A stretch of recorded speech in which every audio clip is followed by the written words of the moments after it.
شما مثل من عاشق پاییز و زمستونین، اما تا میریم بیرون یه باد بهتون میخوره مریض میشین. این ویدیو مخصوص شماست، چون بهتون یه سری راهکارا رو میدم که دیگه از شر سرماخوردگی و آنفولانزا خلاص میشین. با من همراه بشین.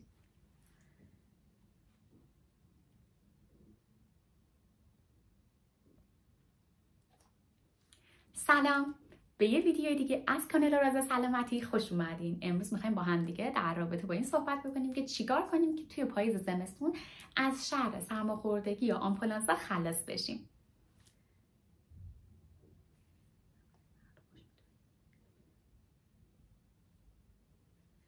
چون پاییز و زمستون به خاطر هوای سرد و خشکش باعث میشه که بدن ما خیلی ضعیف بشه و زود به زود بتونیم مریض بشیم.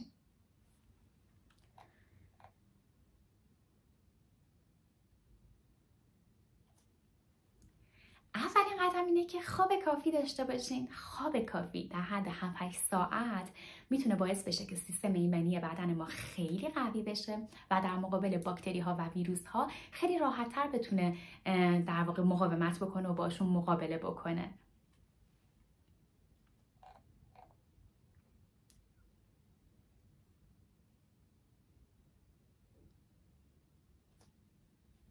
دومین نکته داشتن یه تغذیه سالم به خصوص این دوتا فصله، یعنی مثلا سبزیجاتی مثل کلم بروکلی، اسفناج یا موادی که چربی های سالم دارن میتونن به ما کمک بکنن که سیستم ایمنیمون قوی تر بشه و به راحتی مریض نشیم. دومین نکته داشتن تغذیه درست و سالمه. مثل چی؟ مثل اینکه ویتامین C، مثل پرتقال، کیوی اینا زیاد مصرف بکنیم. سبزیجاتی مثل بروکلی، اسفناج اینا رو زیاد مصرف بکنیم که سیستم ایمنی بدنمون رو تقویت بکنیم و در مقابل ویروس ها مقاوم تر باشیم. پس هر روز حد شده یه مقدار خیلی کم از این مواد رو که سطح آنتی اکسیدان خیلی بالا دارن توی در واقع برنامه غذاییتون جا بدین.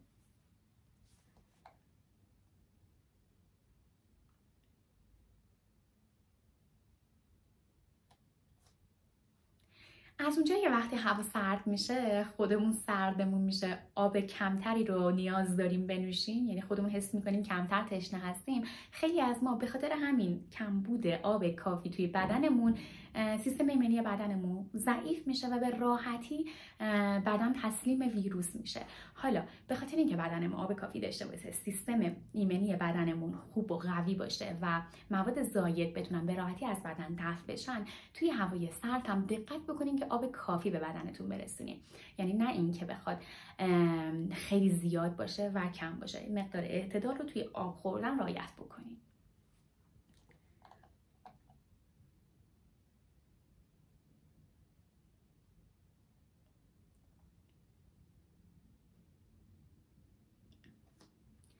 یه نکته خیلی مهمه دیگه که خیلی بهش توجه نمیکنن، هوای خشک توی خونه و محل کار توی این فصوله.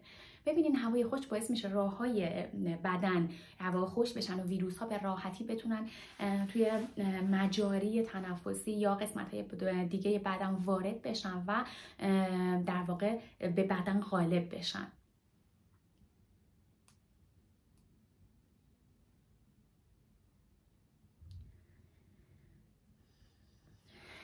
خیلی راحت میتونید توی این دوتا فصل همیشه دستگاه بخور رو روشن بذارین یا یه ظرف آب حتی کنار بخاری بذارین که هوا تا یه حد زیادی بتونه مرطوب بشه که در واقع راههای هوایی بدن برای حمله ویروس ها در واقع مساعدتر نباشه.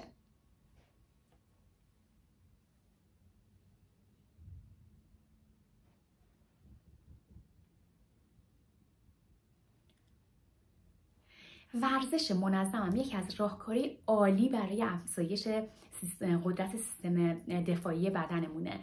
ما وقتی ورزش میکنیم جریان خون توی بدنمون زیادتر میشه و جریان خون بیشتر باعث بهتر شدن و قوی‌تر شدن بدنمون و سیستم دفاعی بدنمون میشه و به راحتی در مقابل ویروس ها بدنمون میتونه مقابله کنه. لازم هم نیست حتما از خونه بیرون برین. اگه هوا سرد باشه میتونید توی خونه یه سری تمرینای ساده رو انجام بدین و با همین تمرینای ساده باور کنین که مقاومت بدنتون در برابر ویروس‌ها خیلی زیادتر میشه.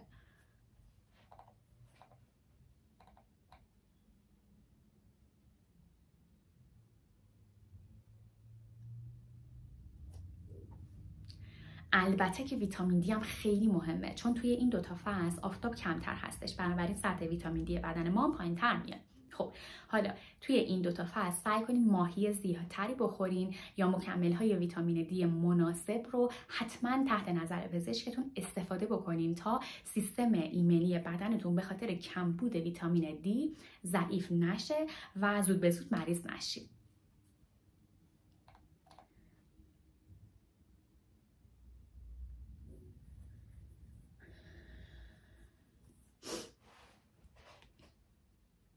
توی فصل‌های سرد خوردن غذاهای گرم خیلی میتونه روی جلوگیری از مریض شدن کمک بکنه. سوپ بخورین، غذاهای مقوی، سرخ کردنی نخورین. غذاهای مثل طبع گرم مثل زنجبیل، دارچین، اینا رو تو غذاهاتون بیارین که داخل بدن گرم بشه و مقاومت بدن در برابر ویروس‌ها زیادتر بشه.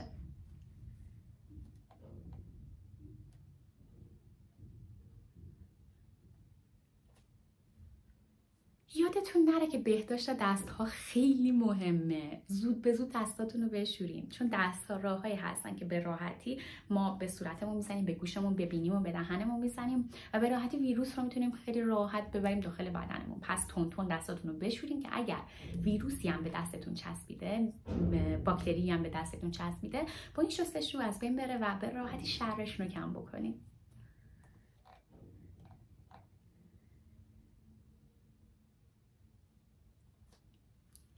و آخرین نکته که مهمترین نکته هم هستش اینه که استرس سیستم ایمنی بدنتون رو نابود میکنه. یه کاری بکنین، مدیتیشن کنین، یوگا کنین، موسیقی گوش بدین، برقصین. خیلی این رقصیدن تاثیر خوبی میذاره روی کاهش استرسمون و افزایش قدرت سیستم ایمنی بدنمون. اگر استرس داشته باشین قطعاً سیستم دفاعی بدنتون در مقابل ویروس ها عاجز میشه. پس با همین نکات ساده میتونین کاری بکنین که بدنتون مقاومت زیادتری در برابر ویروس ها و باکتری ها و میکروب ها داشته باشه و دیرتر مریض بشین.